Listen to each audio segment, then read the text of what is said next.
A Song of Ice and Fire is back. Well, at least Game of Thrones is back, and I'm ready for it. But they brought up the prince that was promised, and I actually think we need to talk about that.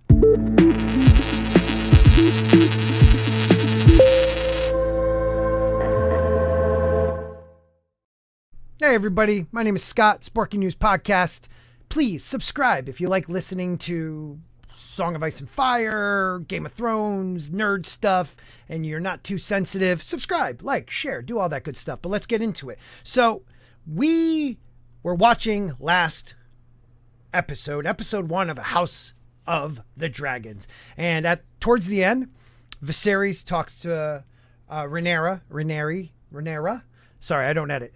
About the prince that was promised. Aegon Targaryen had a dream. Prophecy is one of these prophetic dreams are actually saved the Targaryens. So they believe in it greatly, from Dany the Dreamer, who they left Valyria 12 years prior to Dragonstone before the Doom. And since then they believed in prophetic dreams. Well, we find out now, not in the book series, not in the Game of Thrones, that actually Aegon Targaryen conquered Westeros, not because he wanted to control it all, not that he was a man on a mission. Well, I guess he was, but he had a prophetic dream and he called it the Song of Ice and Fire.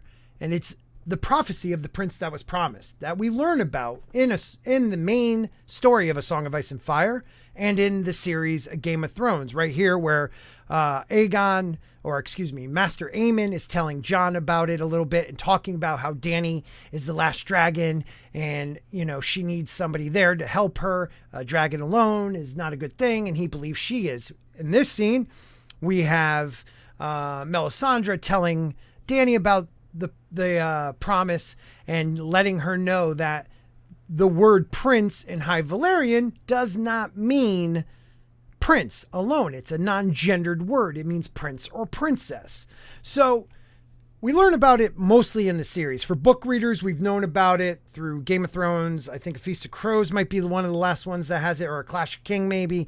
And we find out what it is. Now, the idea of Azor Ahai is an ancient legend of a hero in Essos that defeated the White Walkers and ended the Long Night thousands of years prior. And in this dream, now we're learning, because it's kind of changed where we got the prophecy, Aegon dreamt that in his line, from his descendants, will be the prince that is promised the rebirth of Azor Ahai with his flaming sword Lightbringer.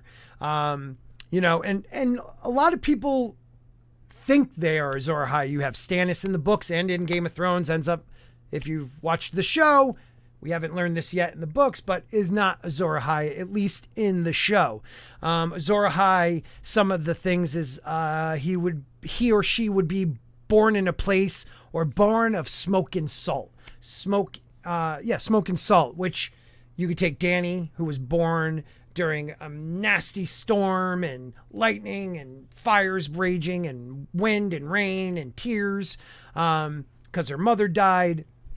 Or you could take Jon Snow, who some people believe was born with dawn being there, which is because there's also the story of the Red Comet or the Bleeding Star. Well, he was born in a bed of blood, with dawn maybe being there when Ned was there, being the star.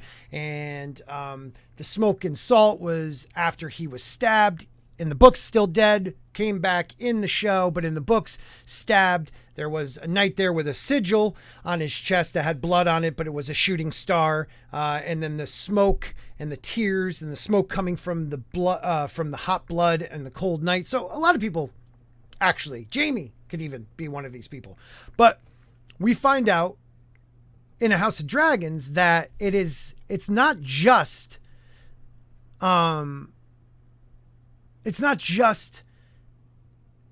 them two that could be it. It is of the line, and we do go years later. We find out the Wood Witch, the Ghost of Harrenhal says most likely it will be from the Mad King and his wife descendant, one of their kids. Rhaegar believes it's going to be him and then believes it'll be his son. But what I find kind of hard to believe now is this. So we get to a point in this show where episode 1, they say, you know, there has to be a Targaryen on the throne, has to be a Targaryen ready to defend against this long winter. We don't hear anything about the White Walkers or anything about that, but the problem is bringing this into the show. I don't mind the redcon. I'm actually enjoying this, at least this first episode, but bringing in this redcon, it goes to show you prophecies mean nothing, because who ends up killing the so-called Night King in the show may be different in the books, but this show is in that universe of Game of Thrones, the show. There was not a Targaryen on the throne. It was Cersei Lannister. And if Robert was there, you could at least say he was part Targaryen, but Cersei is not. You may believe some of those Mad King theories, but I don't. So the person that will defeat this long night is going to be a Targaryen. Well, it wasn't. The only thing that in House of the Dragon shows is that dagger we call the cat's paw that Viserys is holding. That's the only thing that got involved in the actual defeating of the long night, which was really only half a night, but the long night. It was Arya Stark. She is not a Targaryen. So I don't understand why they brought the prophecy back in, but I really want to see where it goes. And I was wondering what you guys think. Are you excited to see where it goes? Let me know in the comments below, because we see in the upcoming weeks, it is definitely part of the story. I mean, most of it right here, you're going to see in the weeks ahead. And please don't copyright strike me, HBO. But from my blood, you know, Rhaenyra is talking, comes the prince that was promised. And his will be the Song of Ice and Fire. But the song means nothing if the person who doesn't defeat the White Walkers in the long night is not a Targaryen. So why bring it into the show? So let me know what you guys think. I really, really would like to hear your views on it, because I think it might be a little bit of a waste of a redcon, even though George has talked previously that he's kind of leaned into that Aegon may have brought Westeros together because of this.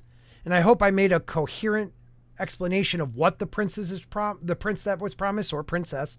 And if I didn't, I apologize. My kids are running around upstairs and I don't edit, and I don't have time to edit, but I do have time for new subscribers and returning subscribers. So please, if you are new, subscribe. If you're returning, share it out. Everybody like it. Everybody comment. I need you guys. I really do. And don't forget, Monday nights, the stream by the Crossroads. We talk after the show, Monday nights. We review episode 1 already, so go back and watch that right here. And episode 2 will be this Monday, and hopefully we'll have some really cool guests that you'll see right here in the actual intro to that show. So hope you're all good. Take care, and hope to see you on Mondays.